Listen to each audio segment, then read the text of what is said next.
Palabra viva.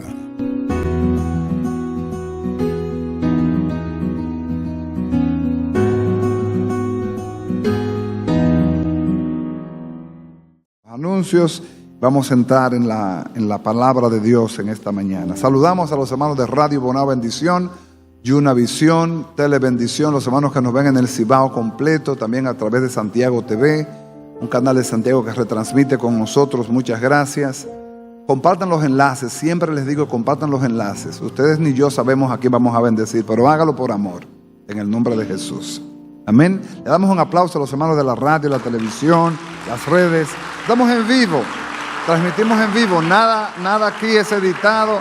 El culto de Yuna Visión es editado, pero esto es en vivo. Abra su Biblia, Efesios capítulo 5, del 5 al 17. Vamos a seguir instruyéndonos en esta palabra. Y hoy vamos a mirar otra dimensión de la voluntad de Dios, de la voluntad del Señor. Si llegó Efesios es uno de los libros del Nuevo Testamento. Ok, dice, mirad con diligencia. Diga conmigo, con diligencia. ¿Conoce usted lo que es una persona diligente? Una persona que no es perezosa, una persona que está despierta. ¿Cómo andéis? No como necios, sino como ¿qué? Como sabios, aprovechando bien el tiempo, porque los días son malos. Por tanto, no seáis ¿qué? Insensatos, sino entendidos de cuál sea la voluntad del Señor. Amén. Ya este es el tercer mensaje. Empezamos antes de Año Nuevo a hablar de la voluntad del Señor. Este es el año de la buena voluntad del Señor. Este es el año de conocer más de cuál es la voluntad de Dios. Porque ese es un tema profundo como usted no se imagina y amplio como usted no se imagina. Porque la voluntad de Dios es el deseo de Dios, es el hacer de Dios, es el corazón de Dios. Y es tan amplio que puede ser que nos tome mucho tiempo exponiendo, explicando, y que Dios nos dé revelación para entender y corazón para atesorar la instrucción. Amén. Hemos hablado de esto ya hoy por tercera vez. Seguiremos hasta que el Señor quiera enseñarnos cuál es su voluntad. La voluntad de Dios es el querer de Dios, el hacer de Dios, el corazón de Dios. Amén. Nosotros, como somos criaturas de Dios, estamos creados a su imagen y semejanza, también tenemos voluntad. Entonces, el tema es cuál de las dos debe predominar, la de Dios o la mía. Usted puede estar seguro que si predomina la voluntad de Dios, será mejor para nosotros.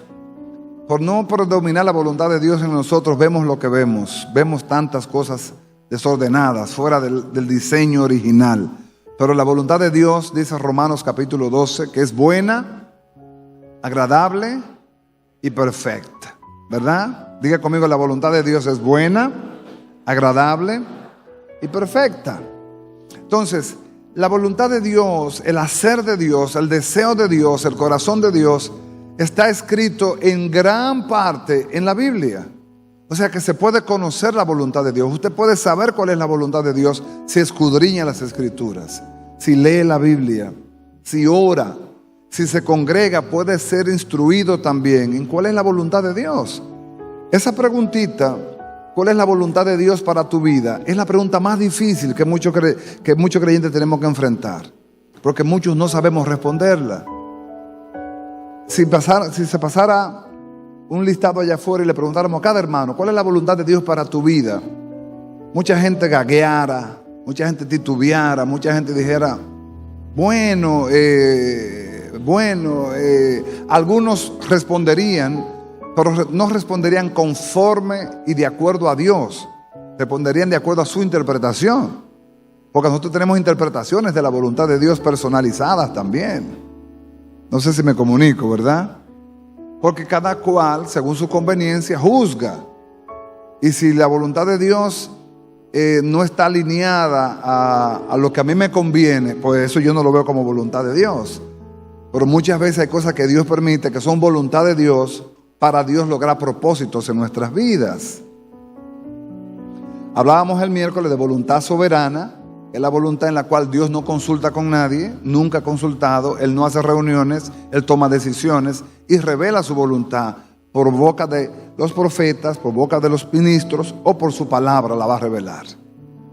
la voluntad moral de Dios, hablando de su santidad, de sus atributos perfectos, donde el hombre empieza a entender las cosas que Dios aprueba y las cosas que Dios desaprueba. Y también hablamos de la voluntad individual, porque para cada uno de nosotros hay una voluntad de Dios también. Indistintamente de que seamos un cuerpo, Dios tiene voluntad para cada quien. No todos somos oreja, no todos somos nariz, no todos somos ojos. Cada uno tiene una parte en el cuerpo. Dígale a alguien, tú tienes una parte en el cuerpo. Entonces, cada órgano en el cuerpo tiene una función. Y su función es importante para el cuerpo. Cuando un órgano del cuerpo deja de funcionar, ¿qué le pasa al cuerpo? ¿Qué le pasa al cuerpo? Se desequilibra, se enferma, porque hay un órgano del cuerpo que no está trabajando. Hay un órgano del cuerpo que no está funcionando. Así es la iglesia. Si en la iglesia un órgano, un miembro del cuerpo no está funcionando, enferma la iglesia y crea un estado de estancamiento, porque ese órgano no está dando su función. Cada uno de nosotros tiene una función en el cuerpo de Cristo. ¿Usted lo cree? Dígame un amén como que usted lo cree. Yo creo que tiene una función. Ahora bien, ¿cuál es la función? Esa es la pregunta del $1.000.000. ¿Cuál es mi función? Bueno, yo alabo, yo voy a la iglesia los domingos, yo doy mis ofrendas. Nada, mucho más de ahí todavía. Hay cosas que van a ser reveladas en su tiempo, pero Dios no le da el paquete completo a nadie. Él lo va revelando circunstancialmente, poco a poco, va dando hasta que podamos entender. Amén.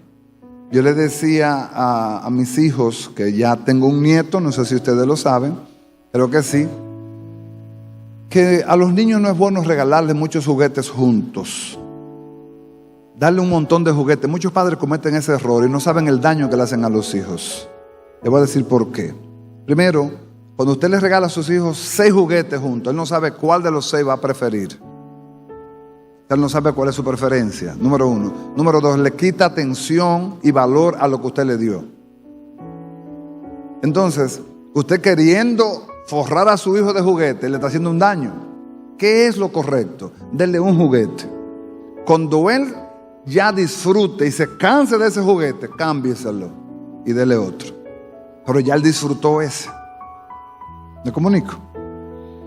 Ser papá se va aprendiendo muchas veces con las experiencias, porque todos cometemos el error de forrar a los muchachos de juguete y creemos que somos los padres más buenos del mundo porque le compramos una funda de juguete al muchacho. Tremendo daño le estamos haciendo. Lo ideal sería que usted le compre uno, que él lo disfrute, y después que lo disfrute, le cambie y le compre otro, y que él lo disfrute otra vez, y después le compre otro, pero que el niño queme etapas.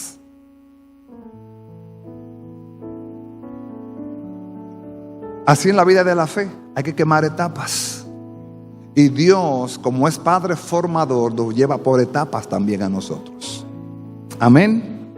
Entonces, hoy vamos a mirar por qué, si la voluntad de Dios es buena, agradable y perfecta, ¿por qué es tan difícil y tan resistente la voluntad de Dios? ¿Por qué tanta gente resiste la voluntad de Dios? Y en la madrugada fue que yo vine a entender lo que Dios quería decirme con esto. Número 1, la razón fundamental por la cual la gente resiste la voluntad de Dios es porque no la conoce. Porque no la conoce. Si supiéramos cuál fuera la buena voluntad de Dios, ¿usted cree que la rechazaríamos? No. No la rechazaríamos. La quisiéramos. Y eso lo vi en una gráfica. En un video de TikTok, pasando por el iPad, vi un video de TikTok y la persona tenía como un regalo que darle a alguien, y detrás del regalo estaba dividido y había un billete como de 50 y había o de 20 y uno de 100. Entonces, conforme a la escogencia del que estaba del otro lado, iba a ser el premio. Cuando la persona escogía, entonces le decía, mire lo que te ganaste, y le viraba. Cuando la gente veía que tenía la oportunidad de ganarse 20 o ganarse 100, literalmente creaba un estado como de choque. Dice, oye, ¿por qué yo no escogí el de 100? ¿Sabe por qué la gente no escogía el de 100, la mayoría? Porque no sabía. Si usted cree que si hubiesen sabido que hay un premio de $100, ¿iban a coger el de 20? No, iban a coger el de 100. Entonces, el desconocimiento es literalmente nuestro peor enemigo, o la ignorancia. Vamos a llamarle en un lenguaje un poquito, quizá para algunos no agradable. Desconocimiento o ignorancia es el primer enemigo de todo creyente. El no saber. Dicen por ahí que el que no sabe es como el que no ve. Entonces, cuando usted no sabe la voluntad de Dios, usted camina en desconocimiento, camina en ignorancia. ¿Aló? Y la Biblia habla de esto. Venga conmigo, Oseas capítulo 4, versículo 6. Oseas 4, 6. Dice, si usted tiene una Biblia completa, váyase al libro de los profetas menores, allá va a encontrar Oseas. Dice, mi pueblo, hablando el Señor con lamento, mi pueblo fue destruido porque le faltó ¿qué? Conocimiento. Entonces Dios le da una confrontación al sacerdocio y le dice, por cuanto desechaste el conocimiento, yo te echaré del sacerdocio, y porque te olvidaste de la ley de tu Dios, también yo me olvidaré de tus hijos. Hay una confrontación al sacerdocio porque no enseñó al pueblo. Nuestro deber pastoral es enseñar. Ahora bien, las enseñanzas son por amor y son voluntarias. No son imposiciones, ni son macanas. No, son por amor. Porque el que ama quiere ver a los otros bien. Yo no he visto una persona que ame que quiere ver a los otros mal. Dios nos ama. ¿Usted tiene duda de eso? Dios nos ama. Y porque nos ama nos quiere ver bien. A paso hemos llamados a ser un cuerpo, a amarnos el uno al otro, a sobrellevar las cargas los unos de los otros, a los que son difíciles, tolerarlo, hermano. Y en lo que no es esencial, respetarlo, aunque no estemos de acuerdo. Pero yo no entiendo muchas veces ese comportamiento que revela como que todavía no nos ha nacido Cristo en nosotros, donde dos creyentes, porque van a diferentes iglesias, no se hablan. No lo entiendo. No me da la gana de entenderlo. Soy duro de service ahí. ¿Por qué? Porque no es ese el evangelio. El evangelio es el diseño de Dios para su cuerpo, que es su iglesia. Y aunque tengamos discrepancias de adoración, de predicación, de enfoque, seguimos siendo su cuerpo. Fíjese, quizá usted nunca se ha puesto a fijarse en el dedo chiquito de los pies, el meñique de los pies. Quizá usted nunca lo ha visto bien. Pero mire, un día que usted quiera, póngase a verlo bien, para que usted vea que ese dedito es raro. Fíjese bien, por favor. Hágame un favor. Cuando usted vaya hoy a bañarse, ahorita, cuando se quite los zapatos, quédese mirando ese dedito chiquito de los pies. Ese dedito es raro. Pero ay de usted si le quitan ese dedito, hermano. Ese dedito tiene un valor enorme para el propósito. Y no porque ese dedo sea raro, yo lo voy a desconsiderar. Al contrario, lo voy a cuidar. Porque sin ese dedito ahí, caminar se hace muy difícil. Entonces, aunque no tenga apariencia y aunque no tenga quizás la relevancia que tengan los otros, es importante. Dígale a alguien, es importante. Entonces, esa importancia no es la apariencia, sino su función. Diga conmigo, no es la apariencia, es la función. A veces nosotros nos desconsideramos por no tener o por tener apariencia. Al que aparenta le damos más preeminencia y al que no aparenta le desconsideramos. Ni una ni la otra. Esto no es de apariencia, esto es de esencia. De apariencia estamos cansados. Porque hay gente que aparenta pero no tiene esencia, no tiene sustancia. Amén. Entonces, no. El desconocimiento seguirá siendo nuestro peor enemigo mientras estemos en esta tierra. ¿Por qué? Porque todos los días vamos a combatir contra él. Lo que conocemos de Dios y su infinito poder, dice la Biblia, es lo que Él ha dado a conocer. Lo que significa que nos falta mucho por conocer todavía.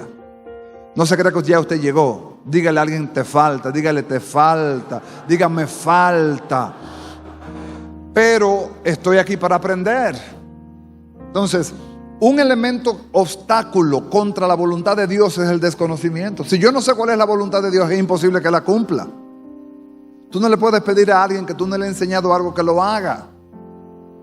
Imagínese usted que a usted le pongan un avión en la mano para que usted lo guíe, que usted lo maneje, que usted lo vuele. Dice, oye, pero en mi vida yo nunca he volado un avión, ¿cómo lo voy a hacer? Lo primero es que Dios te va a enseñar cuál es su voluntad para que tú la puedas hacer. Amén. Ya empezamos a hablar un poquito de la voluntad en cuanto a la santificación, pero hoy vamos a hablar de los obstáculos de la voluntad, desconocer. En nosotros debe haber un deseo de conocer la voluntad de Dios. Yo quiero conocer la voluntad de Dios. ¿Cuál es la voluntad de Dios para mi vida como esposo, como padre, como hijo, como hermano, como amigo y como siervo de Dios? ¿Qué Dios quiere conmigo? ¿Qué Dios quiere que yo haga? Esa es la pregunta. Hechos capítulo 9, versículo 6. Pablo, ¿qué quieres que yo haga, Señor? ¿Qué quieres que yo sea en tu cuerpo? ¿Cómo ayudo? ¿Cómo colaboro? ¿Cómo soy útil? Eso es importante tenerlo siempre en mente. El desconocimiento será nuestra enemiga y es el primer obstáculo que hay que vencer. Pero dígale a alguien, vamos a vencer en el nombre de Jesús. El segundo obstáculo que hay que vencer para conocer la voluntad de Dios o vivir la voluntad de Dios es la rebeldía. Y la rebeldía, aunque es un espíritu caído, un espíritu de maldad, en nosotros se puede transferir como dureza de corazón. Porque puede ser que usted sepa la voluntad de Dios, pero la resista. ¿Por qué? Porque no es lo que a usted le gusta.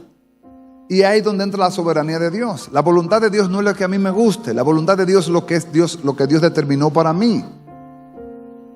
Padre, yo no quería ser pastor. En mi mente cristiana, después de conocer a Cristo, mi deseo no era ser pastor. Yo no pensé nunca en pastorado. Yo pensé que yo iba a ser un evangelista que iba a llevar la palabra por las calles y por los barrios, iba a sembrar el evangelio y iba a compartir las bondades de Dios. Punto. Por pastor yo no, jamás. Pero en el tiempo señalado, en el cumplimiento del Padre, el Padre quiso revelar que yo no era evangelista, que yo era un pastor. Aunque en mí hay una vena evangelística que no la voy a ocultar. Tengo pasión por las almas, tengo pasión por los caídos, tengo pasión por los hermanos que están en debilidad. Pero Dios me llamó a otro nivel y tengo que hacer lo que Dios quiere que yo sea, no lo que yo quiero ser. Yo estoy seguro que quizás algunos quisieron quedarse en su casa en esta mañana. Dígame amén y sea sincero. Pero el amor por la causa y también el entender la guerra que hay. Cuando se trata de Dios hay una guerra espiritual. Y hay que disponer el corazón y pedirle al Espíritu Santo que nos ayude para vencer en el nombre de Jesús. Ser rebelde es estar contrario al diseño. Vamos a la Biblia, el libro de Jonás, capítulo 1, del 1 al 3. Jonás 1 del 1 al 3. Si usted puede venir conmigo, vamos a estar en los profetas menores.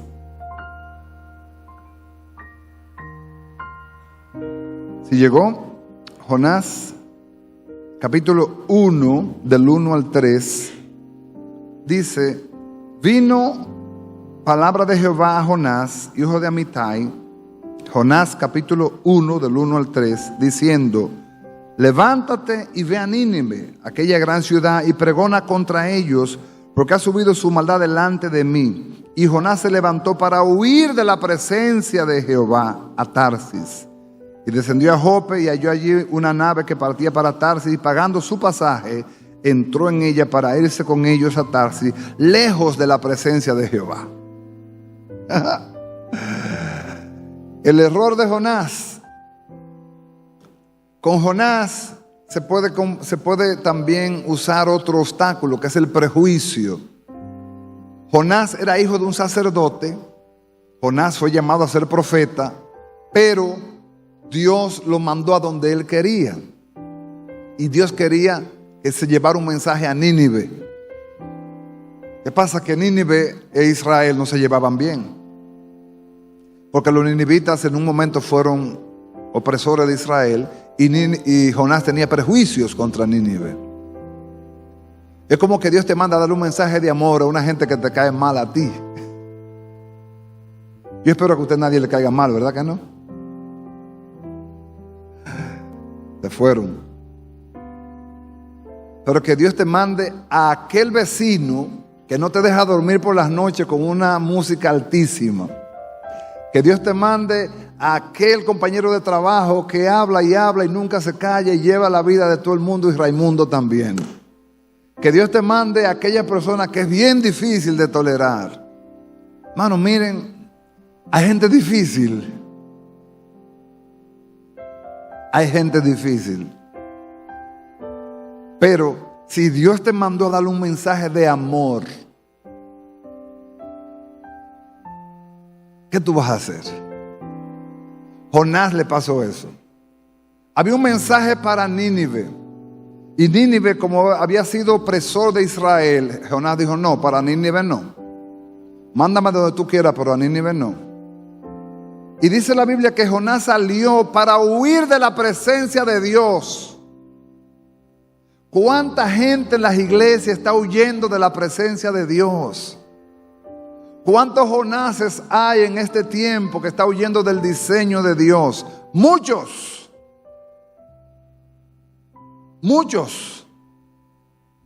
Jonás cometió un error porque su prejuicio era mayor que la delegación que Dios le había dado. Su prejuicio le tapó el entendimiento. No, para Nínive no. Y eso es un tremendo obstáculo para la voluntad de Dios. Porque si la voluntad de Dios es que vayas al lugar donde tú no quieres ir, ¿cuál de las dos voluntades debe prevalecer? ¿La tuya o la de Dios? Se supone que la de Dios. Pero aquí dice mi Biblia que Jonás se levantó. Verso 2, verso 3, para huir de la presencia de Jehová. Se levantó para irse lejos de la presencia. Eso es como si Jonás no hubiese leído o escuchado el Salmo 139 de David. ¿A dónde huiré de tu espíritu? ¿Y a dónde me esconderé de tu presencia? ¿A dónde? Pero lo hizo. Porque a veces el prejuicio nos toma el corazón, nos toma la mente y nos hace actuar prejuiciados. Y una gente que en el evangelio se prejuicie, se dañó. No podemos predicar el evangelio prejuiciados. Tenemos que predicarle a blancos y a negros con el mismo espíritu, a ricos y a pobres con el mismo espíritu, a inteligente y no inteligente con el mismo espíritu.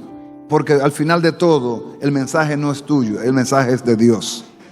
El tercer punto que bloquea la voluntad de Dios en nuestras vidas es la dureza de corazón. Y la dureza de corazón viene muchas veces por las malas experiencias, por los malos sabores, por los sinsabores, por los malos tratos, y nos hace también insensibles a la voluntad de Dios. Venga conmigo a la Biblia, Mateo capítulo 19, versículos del 3 al 8. Si usted tiene una Biblia completa, ábrala en el libro de Mateo, capítulo 19. Yo espero no haberme equivocado. Cada vez que me equivoco, el Señor me hace entender algo. Dice la palabra de Dios: entonces vinieron a él los fariseos tentándoles, diciendo: ¿es lícito al hombre repudiar a su mujer por cualquiera causa? Oiga, por cualquiera causa. Por cualquiera causa. Eso se lo doy de consejo a los jóvenes. Nunca metan en su vocablo, en su diálogo a las parejas jóvenes la palabra divorcio. No.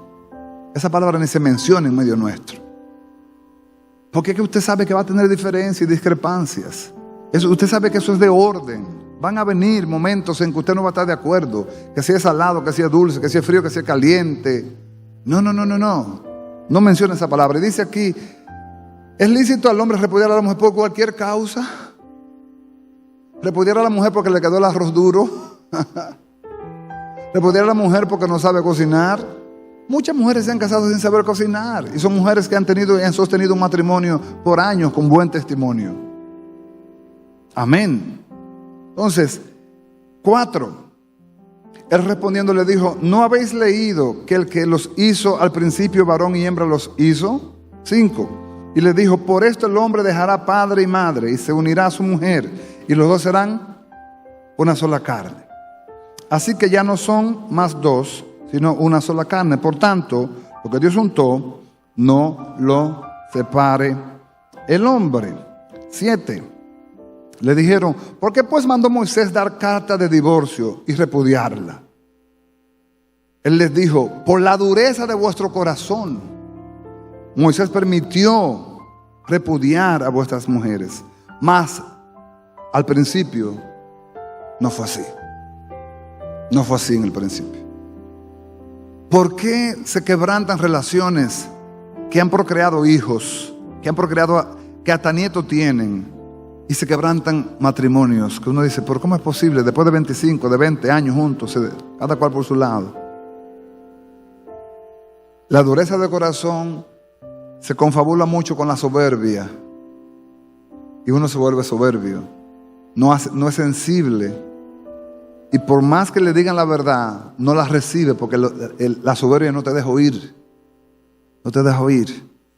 Y si hoy día vemos tantas familias disfuncionales, tantas familias destruidas, es porque se ha endurecido el corazón. Se ha endurecido el corazón contra la voluntad de Dios.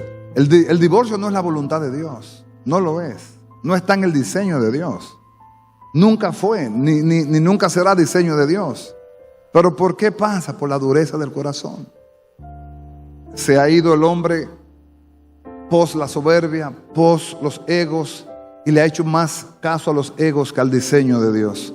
Por eso la voluntad de Dios no se ve. Pero es la voluntad de Dios que si un hombre se unió a una mujer en amor, en el vínculo perfecto, que se amen hasta que la muerte los separe.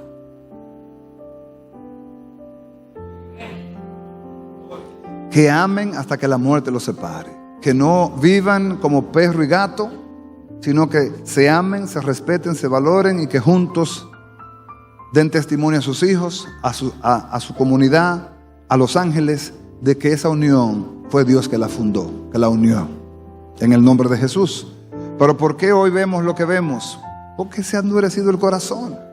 Y ya el divorcio hasta cierto punto se ha vuelto como una categoría atractiva. Estoy divorciado, divorciada. Y los defensores de esas corrientes lo enarbolan como un triunfo. Amado, no. No. Eso como en el gol, en el fútbol. Un divorcio es un gol en contra. ¿Y usted sabe lo difícil que es anotar un gol? Es muy difícil. Entonces, ya después de una experiencia pasada, si ya la viviste, no la vuelvas a vivir. Si Dios te da la oportunidad de restaurar y te da un varón o una varona, que no pase por tu mente jamás divorciarte en el nombre de Jesús. Si estás unido en vínculo matrimonial, que jamás esa puerta se toque o aparezca el rótulo en la puerta. Divorcio, no, jamás en el nombre de Jesús. Porque eso no es diseño de Dios, eso no es voluntad de Dios. Amén, mis amados. Usted dirá, pero pastor, hay condiciones difíciles, hay momentos difíciles, es verdad. Hay cosas difíciles, es verdad. Hay momentos difíciles, es verdad. Pero si vencemos los egos, si vencemos la altivez de corazón y la dureza de corazón, podemos lograr reconciliación también. Para dos personas pelear, si uno de los dos no quiere pelear, no hay pleito. Pero si los dos quieren pelear, habrá pleito. Y quién sabe cómo va a terminar el pleito. Amén.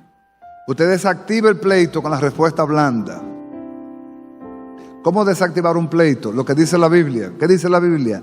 La respuesta blanda aplaca la ira. Una gente que venga para usted a comérselo encima y usted le dice, ay, perdóname, fue que me equivoqué, discúlpame. Pero si usted también se le subió el negrito a la cabeza, habrá problema.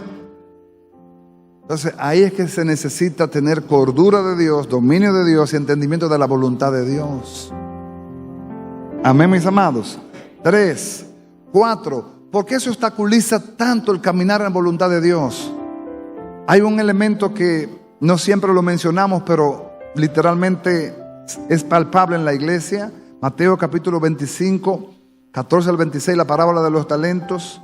Vamos a leerlo, Mateo capítulo 25 del 14 al 26. ¿Por qué se obstaculiza, se bloquea tanto que hagamos voluntad de Dios? Aquí hay un elemento que usted lo va a mirar y quizás le va a servir de gran ayuda también. Mateo capítulo 25.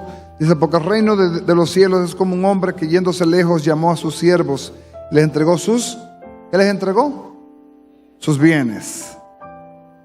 Y a uno dio 5 talentos, y a otro 2, y a otro 1, y a cada uno conforme a su capacidad, y luego se fue lejos.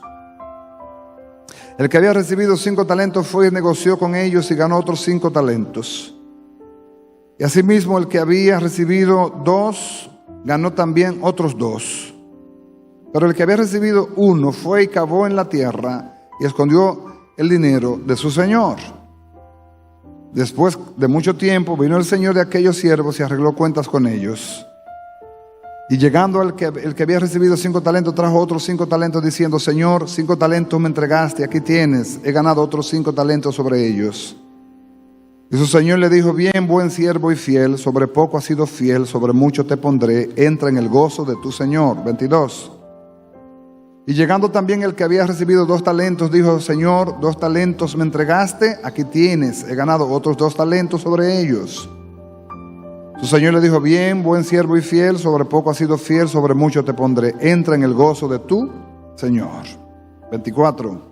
Pero llegando también el que había recibido 1 talento, dijo, Señor, te conocía que eres hombre duro, que ciega donde no sembraste y recoge donde no esparciste. Por lo cual tuve miedo y me fui y escondí tu talento en la tierra. Aquí tienes lo que es tuyo. Amén. ¿Le dejamos hasta ahí? Deje el 25. ¿Cuál fue la causa por la cual este siervo escondió el talento? Por miedo. Ese es otro obstáculo por el cual mucha gente no entra en voluntad de Dios. Miedo. Mi pregunta es, ¿miedo a qué? ¿Miedo a qué? ¿Miedo al qué dirán? ¿Miedo al qué pensarán? ¿Miedo a cómo lo van a interpretar? ¿Miedo a cómo lo van a asimilar? Miedo, tuvo miedo, dice aquí. Pero en este caso él tuvo miedo a su Señor conociéndolo. Amados, cuando Dios da conforme a capacidad. Y cuando Dios multiplica conforme a fidelidad. Voy a repetir. Dios da conforme a capacidad y multiplica conforme a fidelidad. Al que le dio 5, se lo multiplicó por 5 porque fue fiel. Al que le dio 2, se lo multiplicó por 4 porque fue fiel. Al que le dio 1, este lo escondió porque fue infiel, no multiplicó. Cuando Dios da algo, te lo da porque Él confía en tu capacidad de ponerlo a producir. Cree que lo que Dios te ha dado es fértil. Cree que la semilla que está en ti es fértil. Producirá frutos al 30, al 60 y al 100 por 1. Y la semilla es la palabra que está en tu boca. Amén. Cree que Dios te va a usar. No escondas el talento. Ahora, aquí hay algo que aquí Dios me enseñó. Dice que lo enterró ¿dónde? En tierra. Ponme atención, despiértate en estos minutitos. Si te estás durmiendo, no te preocupes, yo te predico al Espíritu, pero me gustaría que te despierto. Cuando dice la Biblia aquí que lo enterró en tierra, quizá usted tiene la idea de que este siervo cavó un hoyo y fue y lo enterró. Déjame decirte que no es literalmente así. ¿Sabe dónde fue que lo enterró? Lo enterró dentro de sí. ¿Qué es el hombre? ¿Sabe lo que es el hombre? El hombre es tierra. Y si usted no lo cree, hágase así. O revise la camisa blanca después que usted la use, a ver, para que usted vea lo que va a tener ahí atrás. O blanco, aunque usted sea albino, para que usted vea que usted es tierra. ¿Dónde fue que este hombre escondió el talento? Dentro de él. Lo escondió, pero lo escondió por miedo. Amados, en la iglesia de Jesucristo, aquí y en muchos lugares, hay personas llenas de talentos y gracia divina, escondidas, pero no en la tierra, sino dentro de ellos. ¿Sabe por qué? Porque tienen miedo a sacarlos, miedo a las interpretaciones que le dará la gente, cómo lo interpretarán, a qué dirán, a qué pensarán, y por eso no se atreven, hermanos. Déjame decirte que yo prefiero fracasar intentando hacer algo que tener éxito no haciendo nada.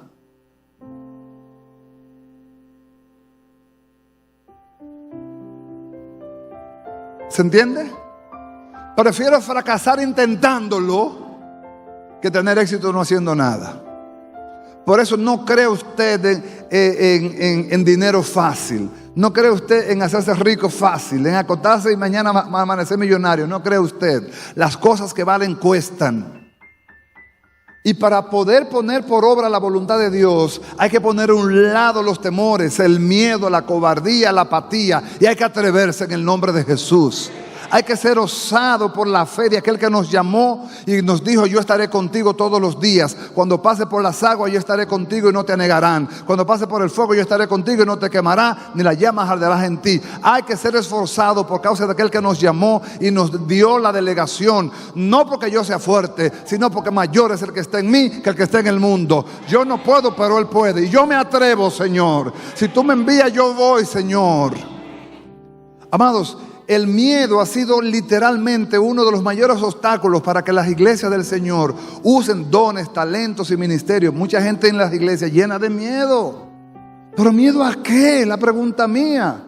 Yo veo cómo la gente se atreve fácilmente a ponerse un suéter de un partido y salir por las calles a proclamar: fulano de tal presidente, fulano de tal senador. Pero veo escasamente cómo una gente se atreve a decir: Cristo salva, Cristo viene, Cristo perdona pecado, Cristo liberta. Veo poca gente que se atreve a hacer eso. ¿Por qué?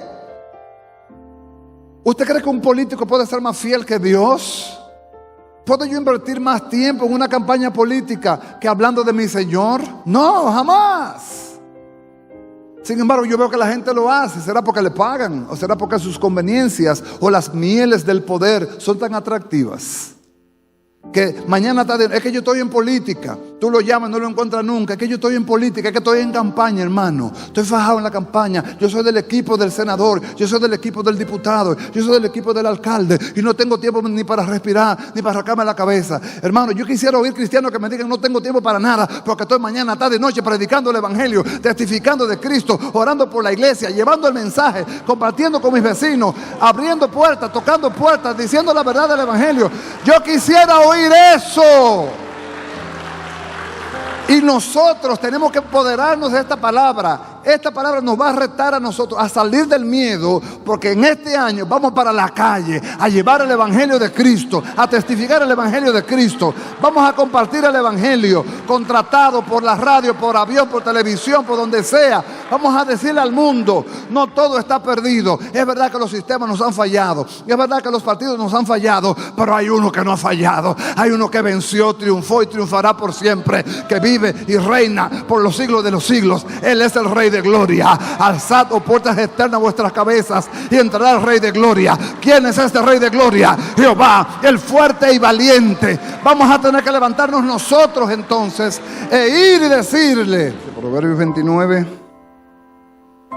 25, mírelo ahí. Dice: el temor del hombre pondrá ¿qué? Lazo.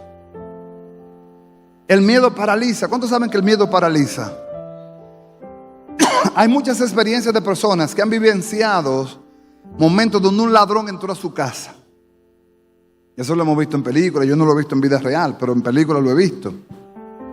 De que un ladrón entró a la casa, y cuando el ladrón entró, pudo lograr entrar a la casa, la persona que vio al ladrón se le fue la voz.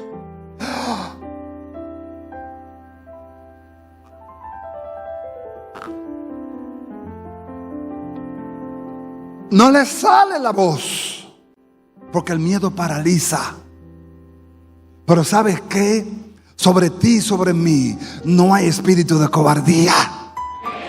Sobre ti, sobre mí, hay un espíritu de poder, de amor y dominio propio. Por lo tanto, no te avergüences de abrir tu boca y decir, y proclamar, y declarar, y desatar las bondades de Dios sobre ti. Por eso el miedo es un obstáculo que la voluntad de Dios se cumpla en ti, porque el miedo te paraliza, te frena y no te atreves. Hay momentos, hermano, que hay que sacudirse y cerrar los ojos y decir: bueno, el Señor está conmigo, por fe avanzo en el nombre de Jesús. Este es un año, hermano, de la buena voluntad de Dios, y la buena voluntad de Dios es agradable y perfecta. Y para que esas cosas pasen, yo tengo que accionar en el hacer de Dios. En muchas cosas no la podré entender del todo, pero voy a actuar según Dios me ha mostrado actuar. Porque si Dios te dice el paquete completo, quizás tú no harías nada, porque ya tú sabes cómo va a terminar la película.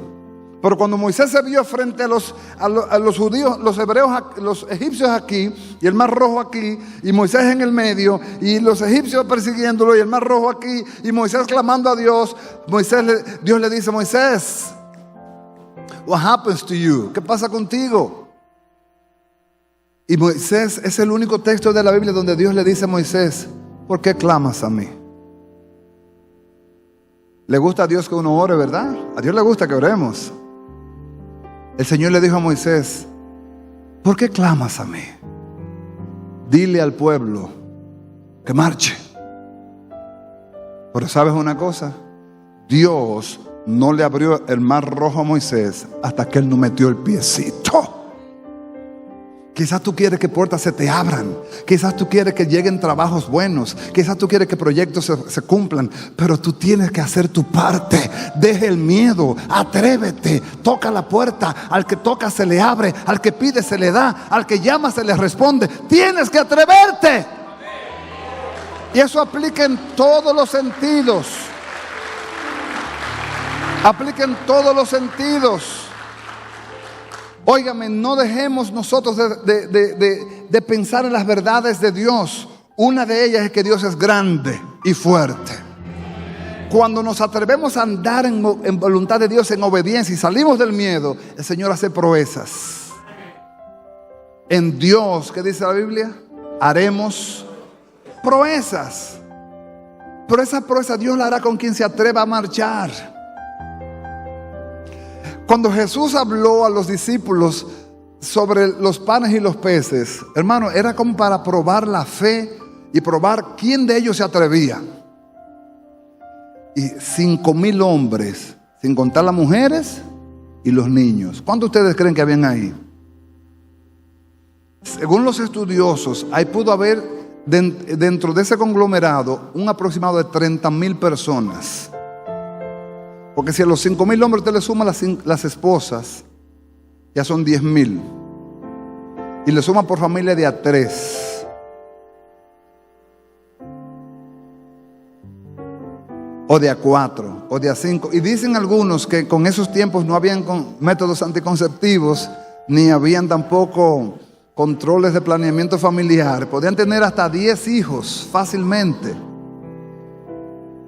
Y Jesús quiso probar a los discípulos. El Señor, a mí me maravilla cómo el Señor se valía de las cosas naturales para probar la fe, para probar quienes estaban entendiendo el propósito, incluso para saber, para hacerle ver a ellos quién era Él. Son las 5 de la tarde. Ya va a caer el día en Israel, cae a las 6 de la tarde. Jesús le dice a los discípulos: ay, tengo compasión de esta gente, que se vayan sin comer los pobrecitos, me da pena. Denle ustedes de comer. Los discípulos empiezan a arrancarse la cabeza y dicen: oye, pero qué ocurrencia la del maestro. A esta hora, a las 5 de la tarde, ¿de dónde habrá panadería para darle a toda esta gente? ¿Quién tiene dinero para darle a toda esta gente? Y todo el mundo un perro y una reunión y esto y lo otro. Y se apareció un muchachito. Fíjese, por eso Jesús compara que tenemos que ser como niños. Se apareció un niño que tenía 5 panes y 2 peces. Y viene y le habla, me imagino, la túnica a Andrés. Señor, tengo 5 panes y 2 peces aquí. Ay, muchacho, claro, para allá. ¿Qué son 5 panes y 2 peces para 30,000 gente que hay aquí? Señor, yo tengo 5 panes y 2 peces aquí. Él va a decir: echa para allá, tenemos un problema grande aquí. Tú hablándome de 5 panes y 2 peces a mí. Y vuelve el muchachito y le dice: Señor, tengo 5 panes y 2 peces aquí. Hasta que Andrés, no en su fe, sino en la fe del niño. Esto es bueno interpretarlo bíblicamente. Jesús no obró el milagro en base a la fe de Andrés, obró el milagro en base a la fe del niño. Muchas veces Dios hace cosas no por la fe tuya, sino por la fe del otro que está al lado tuyo, que creyó más que tú. Eso se mostraba en la Biblia. Le trajeron los 5 panes y los 2 peces a Jesús, y Jesús dijo: esto era lo que yo quería, que alguien se atreviera a creer. Trajeron los panes y los peces, lo levantó. Le dijo a los discípulos: siéntalos de 50 en 50. oró, ¡puf!, multiplicación. Pero alguien tuvo que soltar el miedo. Alguien tuvo que soltar el miedo. Así que dígale a alguien: suelte ese miedo, papá, suelte ese miedo, mamá. ¿Qué pasa contigo? ¿Qué pasa contigo? Porque el miedo te impide hasta invocar su nombre, te impide orar, te impide proclamar, te impide decir gloria a Dios. No, porque Dios no es sordo. Por el diablo puede ser que esté un poquito sordo y tengan que hacerles recordar que Jesús es el Señor. Amén. Marcos capítulo 10, capítulo 4 del 10 al 19 dice: cuando estuvo solo, los que estaban cerca de él con los 12 le preguntaron sobre la parábola. Y les dijo: a vosotros os es dado saber el misterio del reino de Dios, mas a los que están fuera por parábolas todas las cosas, para que viendo vean y no perciban, y oyendo oigan y no entiendan, para que no se conviertan y les sean perdonados los pecados. 13. Y les dijo: ¿no sabéis esta parábola? ¿Cómo pues entenderéis todas las parábolas? El sembrador es el que siembra la palabra. 15.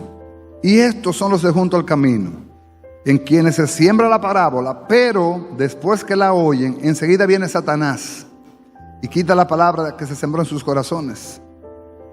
Estos son asimismo los que fueron sembrados en pedregales, los que cuando han oído la palabra, al momento la reciben con gozo, pero no tienen raíz en sí, o sea, no se fundamentan, sino que son de corta duración. Porque cuando viene la tribulación o la persecución por causa de la palabra, luego tropiezan. Estos son los que fueron sembrados entre espinos, los que oyen la palabra. 19. Pero los afanes de este siglo y el engaño de las riquezas y las codicias de otras cosas entran y ahogan la palabra y se hace infructuosa. ¿Sabe cuál es la maquinación que vemos aquí? Amados, una de las más perversas es el afán. El afán toca la puerta y no le importa el color, el tamaño, la raza, la posición económica, el intelectual. No le importa. El afán le va a tocar la puerta a todos con la intención de ahogar la palabra. Y esa es una maquinación de la cual tenemos que nosotros tener mucho cuidado. Porque aún los ministros nos afanamos mucho en la obra del Señor y descuidamos al Señor de la obra. Tenemos que ser diligentes en atender las ovejas del Señor, pero no podemos descuidar a Dios. Pero los afanes del mundo son, lo que dice Jesús, los afanes de este siglo y el engaño de las riquezas. Y las codicias de otras entran y ahogan la palabra y se hacen ¿qué? Infructuosa. Fíjese, no es que no tienen la palabra, la tienen, pero los afanes la ahogan. Han cambiado oro por espejito. Han dejado de crecer espiritualmente por estar afanados en los deleites o en los afanes por lograr estatus, por lograr posiciones que usted diría no tienen nada malo. Yo te diría lo mismo, no tienen nada malo si no te desenfoca. Si te desenfocas, sí tienen un problema. Te están distanciando de Dios. Dios no te va a llevar a una posición donde su gracia no te alcance. No tiene sentido tener cosas, lograr cosas, si habéis perdido el brillo de su gracia. Porque lo que los hombres llaman bondad o abundancia, sin Dios se puede convertir en desgracia.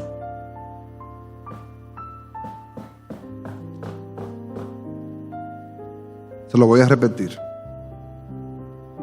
Los que los hombres llaman abundancia, prosperidad, sin Dios eso se puede convertir en una desgracia. ¿Estoy yo diciendo que Dios quiere que tú seas un miserable, pobre, pata por el suelo? No. Estoy diciendo que Dios quiere que tú prosperes, pero que no te desenfoques. Porque el problema del afán es que te lleva gradualmente a quitar los ojos de las cosas prioritarias. Es más importante lo que me voy a ganar que la bendición de Dios. Es más importante un trabajo que la bendición de Dios. Es más importante un proyecto que la bendición de Dios, porque la bendición de Dios puede esperar. Eso es lo que muchos el afán le vende. Eso puede esperar. Un día, cuando yo esté viejo, cuando ya yo tenga cuarto, yo me dedico a la obra. Amado, yo he oído eso y con dolor de mi alma a veces veo gente y digo, tranquilo, vamos a dejarlo. Miren, las rodillas que se han tirado, las lágrimas que se han dado y se han tirado para que la gente le vaya bien, y después que le va bien, se olvidan de Dios. No son una ni dos. Amados, yo no estoy inventándome un mensaje, eso lo he vivido, no una ni dos. Después tú llamas al hermano y le preguntas, hermano, pero yo no te veo en la iglesia. No, es que no tengo tiempo. El tiempo no me da. No tengo forma. No hay manera. Estoy ahogado en trabajo. Digo, pero si yo hubiese sabido, no hubiese orado por ti entonces. Cuando a mí yo le pregunto, yo le escribo a varios hermanos en separado, digo, fulano, tengo días que no te veo en la iglesia, ¿cómo tú estás? Ay, pastor, yo tengo tanto trabajo, mira, que no tengo tiempo ni para rascarme la cabeza. Yo digo, tranquilo, seguiremos orando, no te preocupes. Y yo digo, Señor, ¿para qué lloré por este hombre? ¿Para que tú lo bendijeras y ahora no tenga tiempo para ti? Yo nunca debí orar por él entonces. Esa sería una contradicción. El pastor ora para que Dios bendiga a los hermanos y después no ora para que Dios le quite el trabajo a los hermanos. No. Yo no te estoy diciendo que Dios no quiere que tú prosperes. Dios quiere que tú prosperes. Lo que Dios no te quiere es afanado. Lo que Dios no te quiere es dislocado. Lo que Dios no te quiere es con un desorden de prioridades. Si hay alguien, algo que ocupa el lugar de Dios, eso es idolatría y eso es abominación a Jehová.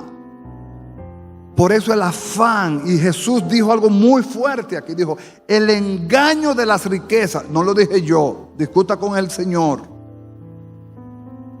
No lo dije yo, para que no digan el pastor dijo, no, yo no he dicho nada, estoy diciendo que la maquinación más sutil de este tiempo es el engaño del afán. El afán está vendiéndose a 2 por chele. La gente vive en un afán. Amados, en estos días bajando por la Duarte me tomó desde la circunvalación a la 12 de julio como 25 minutos bajar. Un desasosiego. La gente anda en un afán que tú no puedes explicarlo, pero eso es algo que no es normal. Pero no es algo que es local, eso es mundial. El afán se ha soltado por todos los lugares. ¿Y qué es lo que nos afana? ¿Tener mejor calidad de cosas? Amado, ¿para qué tener una mejor calidad de cama si no tengo calidad de sueño?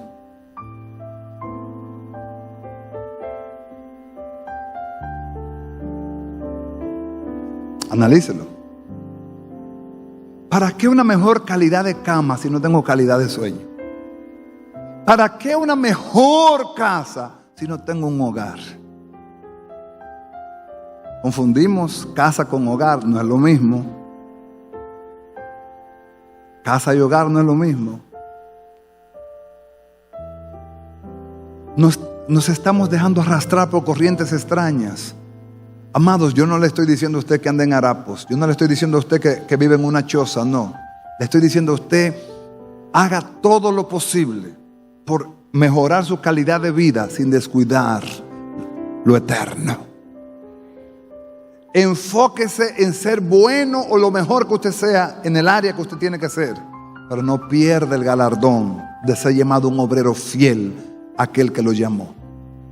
Cuidémonos, porque el afán no le importa el color, ni el rango, ni la posición. El afán viene a ti, te arropa, y cuando te agarró por tu lado débil, no te suelta, hermano, tan fácil. Y lo digo por experiencias vividas. Amado, cuidémonos de no ahogar las agendas nosotros mismos. Hay quienes son sus propios jefes. Ellos planifican contra el diseño de Dios. No es ellos, es el afán que está en ellos.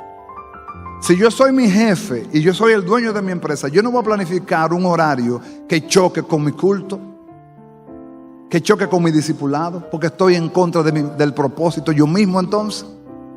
Pero no, lo justificamos en base al trabajo, pero el trabajo lo manejo yo.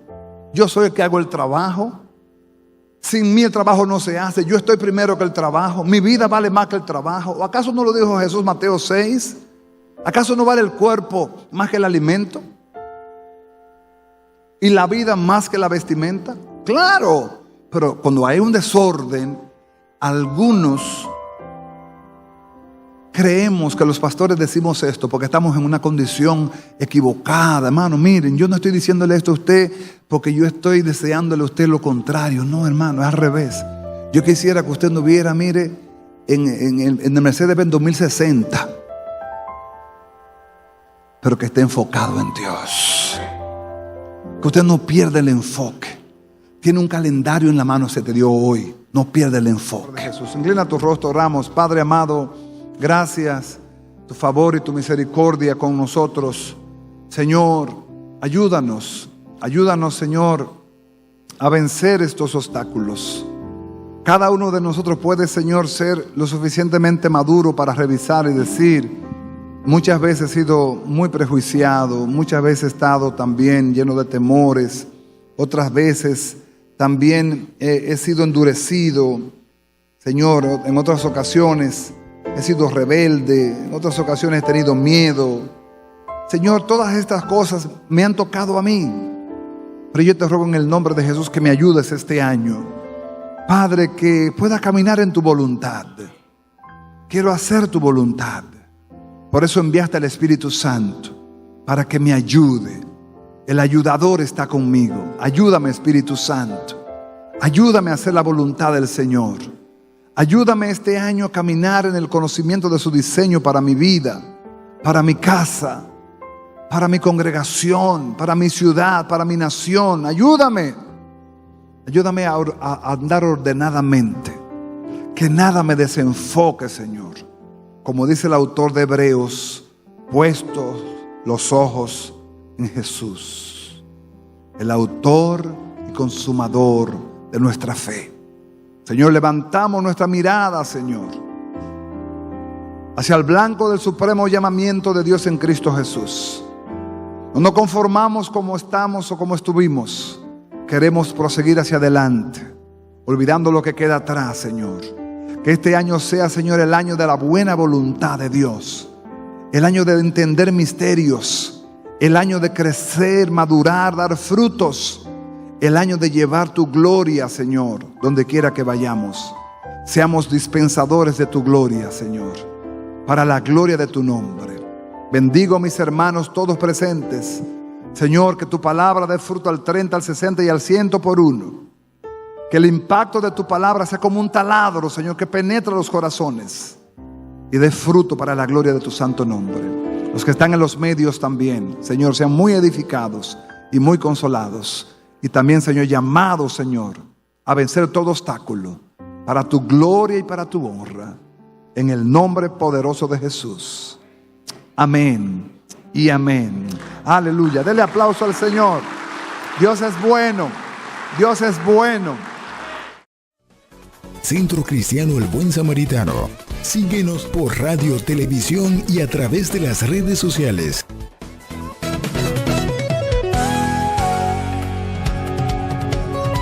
Palabra Viva. Este programa es producido y difundido gracias a la ayuda y ofrenda de hermanos y relacionados al Centro Cristiano El Buen Samaritano. Hasta la próxima entrega con más de Palabra Viva.